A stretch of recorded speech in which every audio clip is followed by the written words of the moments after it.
test is in 4 parts: Part 1, Part 2, Part 3, and Part 4. Now look at Part 1. Part 1. IELTS Practice. Questions 1 to 6. You will hear a telephone conversation about studying abroad. You should answer the questions as you listen because you will not hear the recording a second time. First, you have some time to look at questions 1 to 6.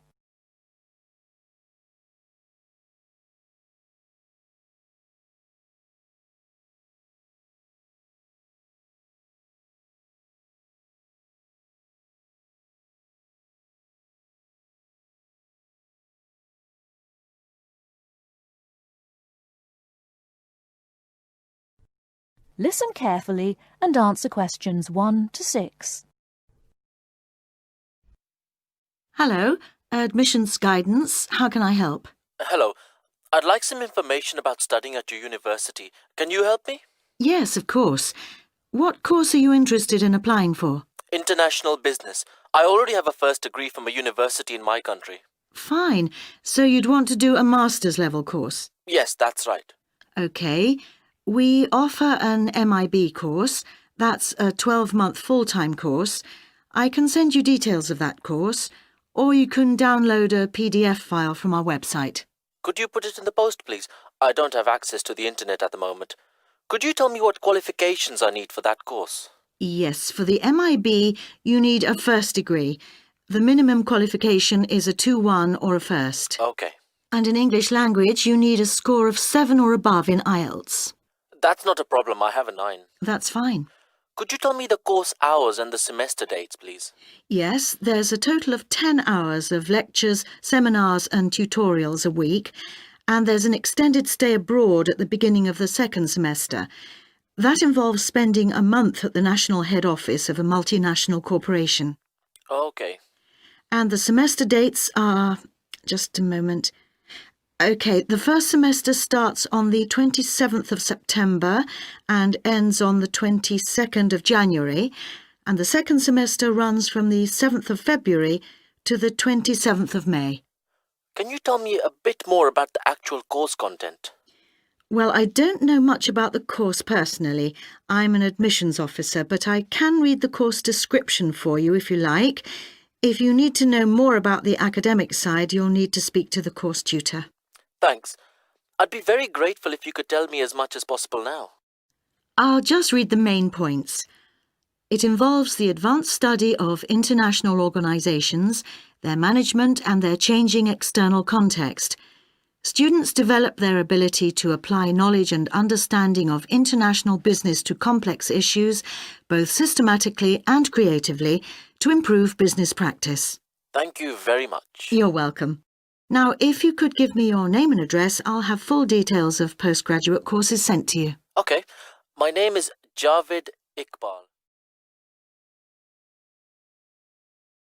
Before you hear the rest of the conversation, you have some time to look at questions 7 to 10.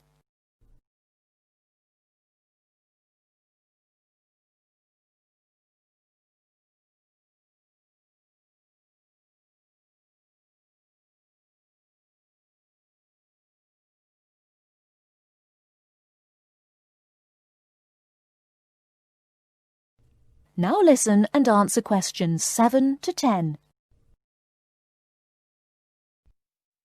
Okay. My name is Javed Iqbal. That's Javed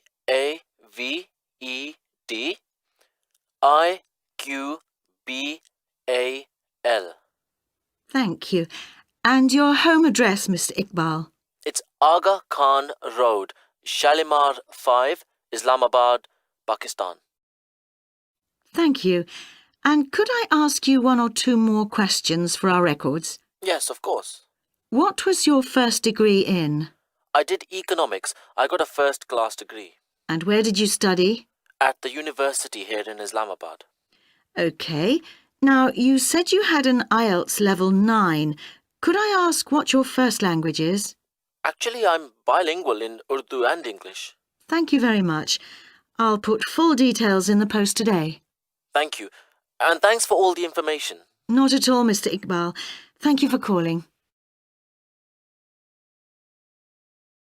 That is the end of part 1. You now have half a minute to check your answers.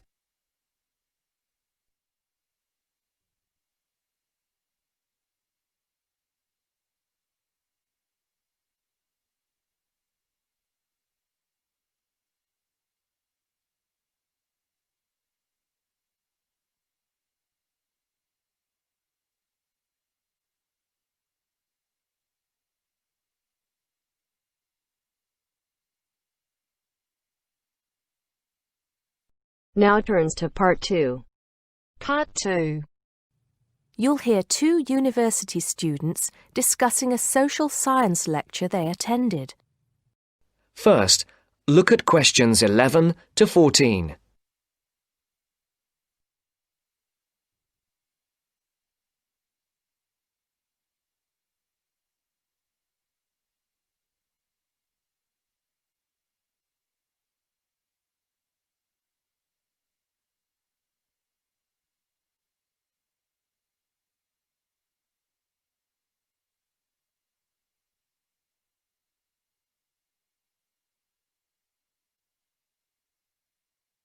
Listen carefully. Did you go to the first social science lecture yesterday? Yeah, didn't you see me there? No, I was trying so hard to understand the lecturer. What didn't you understand? A lot of it, really. For example, he said we needed to study history as part of the course, but I didn't get why. You probably missed it. He said early on that we need to learn from our past mistakes. Right. But he also said we need to put ourselves in the place of our ancestors. Why is that? I think the point is that it's not enough to know how they lived and what they did. We need to know what they thought. I see. And I've written transferable skills in my notes next, but I have no idea what that means. If you study social science, you learn skills that you can use in a job. Oh, right. Is that all? Okay, but why is that? The point he made was that in studying social science, you use a flexible and adaptable approach to learning. Before the broadcast continues, look at questions 15 to 20.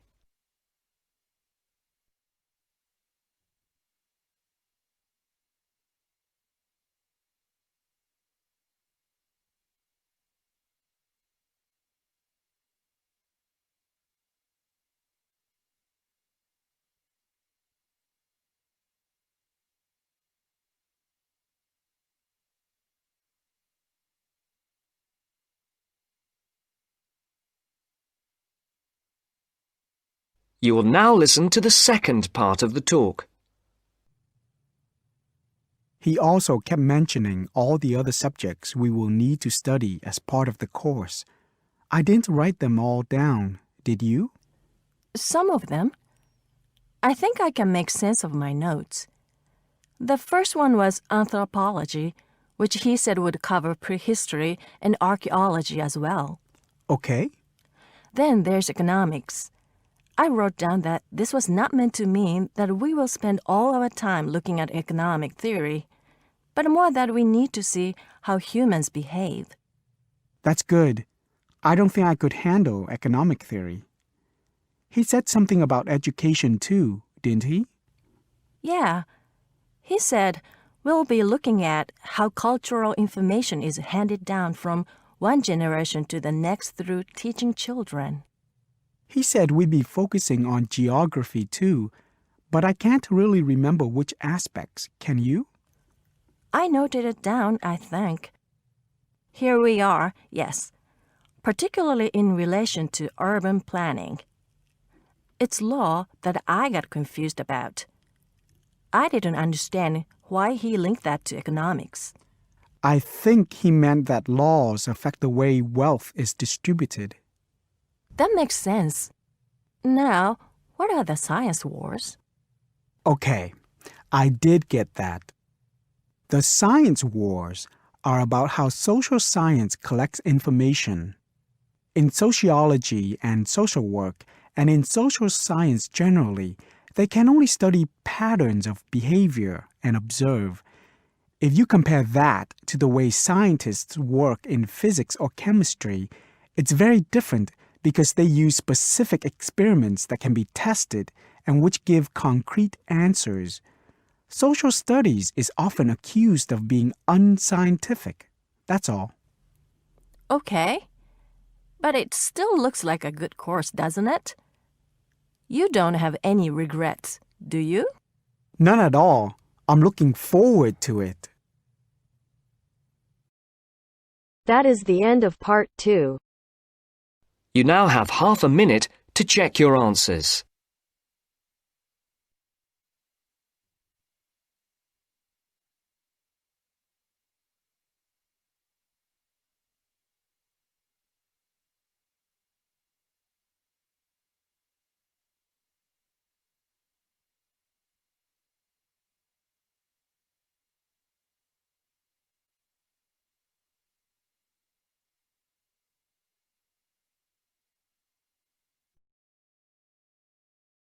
Now turns to part 3. Part 3. You will hear two students, Ramil and Kirsten, discussing presenting a paper at an architecture conference. You now have 30 seconds to read questions 21 to 28.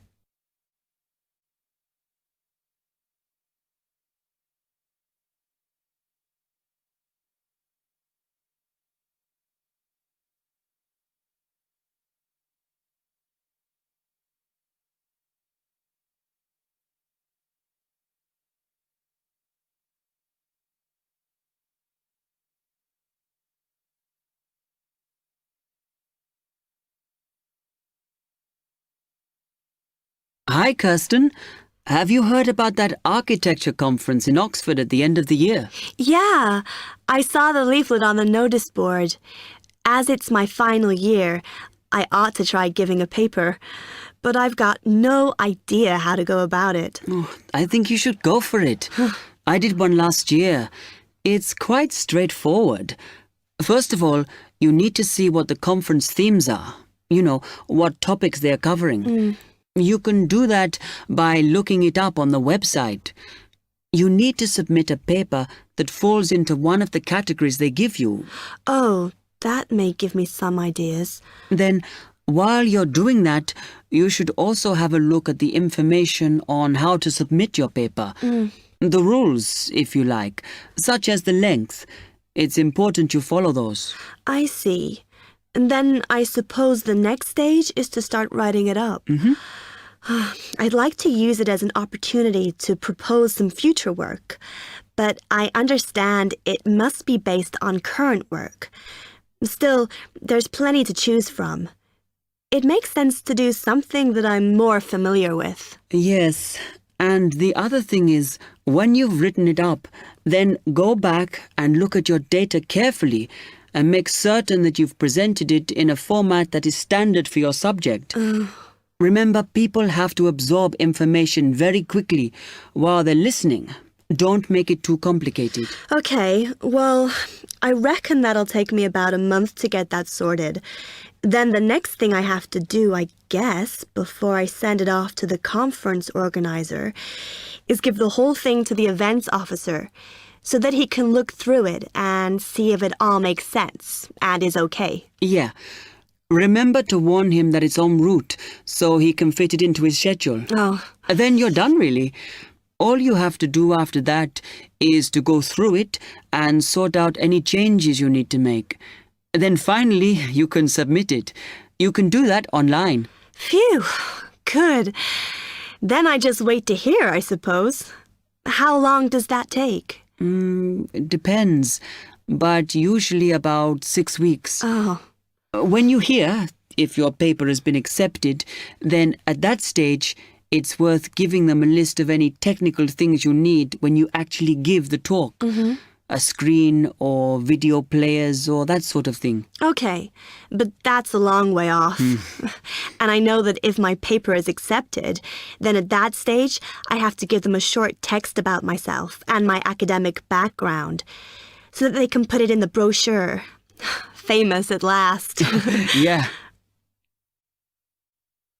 You now have 15 seconds to read questions 29 to 30.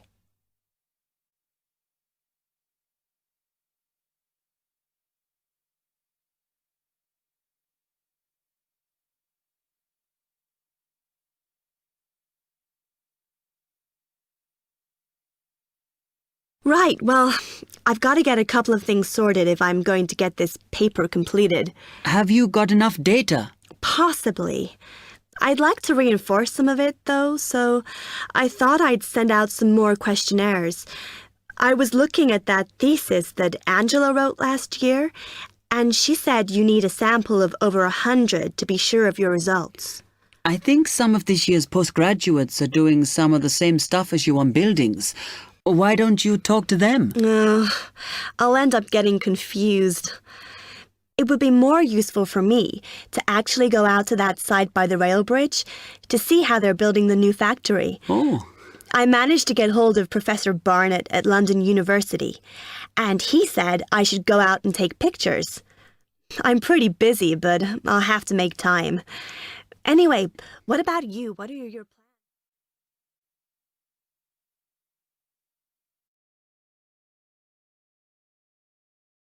That is the end of part 3. You now have half a minute to check your answers.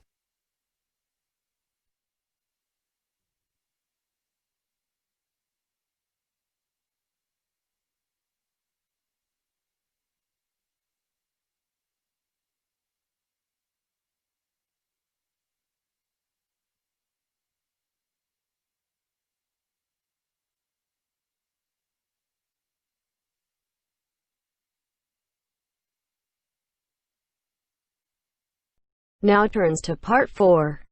Part 4. Now listen to the second part of the lecture. As you listen, complete the notes below. First, you have some time to look at questions 31 to 40.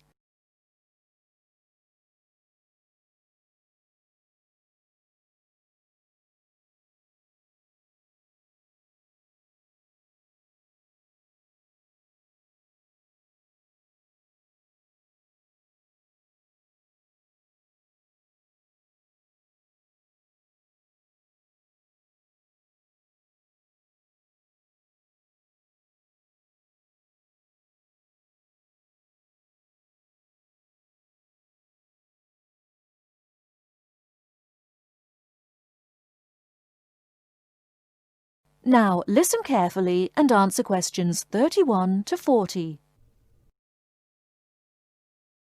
Many typically American characteristics, individualism, self-reliance, informality, punctuality, and directness, are a result of those values mentioned earlier. Other national traits could also be identified, however. 1. Americans cooperate. Although often competitive, Americans also have a good sense of teamwork and cooperate with others to achieve a goal. 2. Americans are friendly, but in their own way. In general, friendships among Americans tend to be shorter and more casual than friendships among people from other cultures. This has something to do with American mobility and the fact that Americans do not like to be dependent on other people. Americans also tend to compartmentalize friendships, having friends at work, family friends, friends on the softball team, etc. 3. Americans ask a lot of questions, some of which may to you seem pointless, uninformed, or elementary. Someone you have just met may ask you very personal questions. No impertinence is intended. The questions usually grow out of a genuine interest. 4. Americans tend to be internationally naive. Many Americans are not very knowledgeable about international geography or world affairs. They may ask uninformed questions about current events and may display ignorance of world geography. Because the US is not surrounded by many other nations, some Americans tend to ignore the world. 5. Silence makes Americans nervous. Americans are not comfortable with silence. They would rather talk about the weather than deal with silence in a conversation. 6. Americans are open and usually eager to explain. If you do not understand certain behavior or want to know what makes Americans tick, do not hesitate to ask questions. Just as values and traits differ somewhat from one culture to another, so do the personal habits associated with good manners and courtesy. While very often there does not seem to be any particular reason why a particular way of doing something is considered good manners, observing these cultural rules will make Americans more comfortable with you, and therefore you with them. It is, of course, impossible to cover all the possibilities here. If you are unsure in a situation, just ask. Americans like to be helpful. 1. Queuing up or lining up is essential. Courtesy requires that you do not push from behind, stand next to the person being helped, or cut into a line. If you should accidentally bump someone, you should say, "Excuse me." 2. Americans blow their noses into a tissue.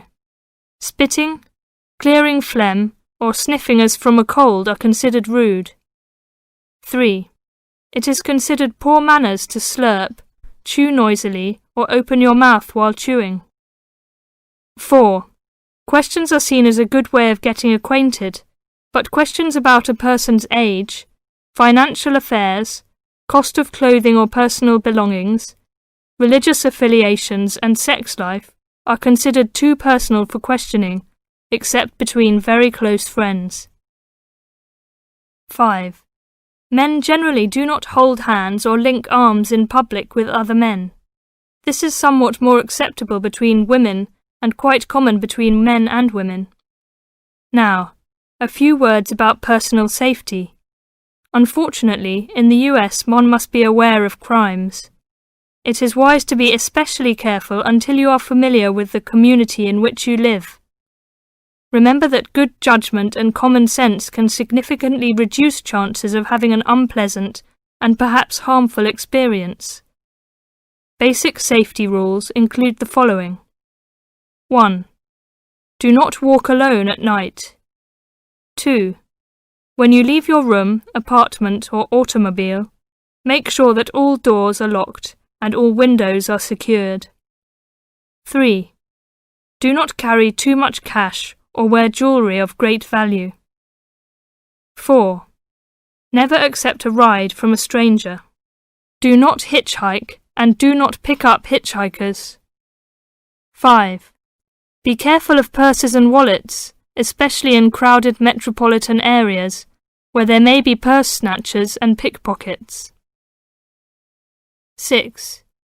If a robber threatens you, at home or on the street, try not to resist unless you feel that your life is in danger and you must fight or run away. Give up your valuables as calmly as you can and observe as much as possible about the robber to tell the police when you report the crime. A final note. Keep an open mind. Don't judge what you see as right or wrong, but make it a challenge to try to understand the variety of American behaviours which you may observe. You certainly do not have to participate in something you disagree with, but you can try to understand it. This will help you build an attitude of intelligent and liberated respect for cultures, both your own and others. That is the end of part 4. You now have half a minute to check your answers.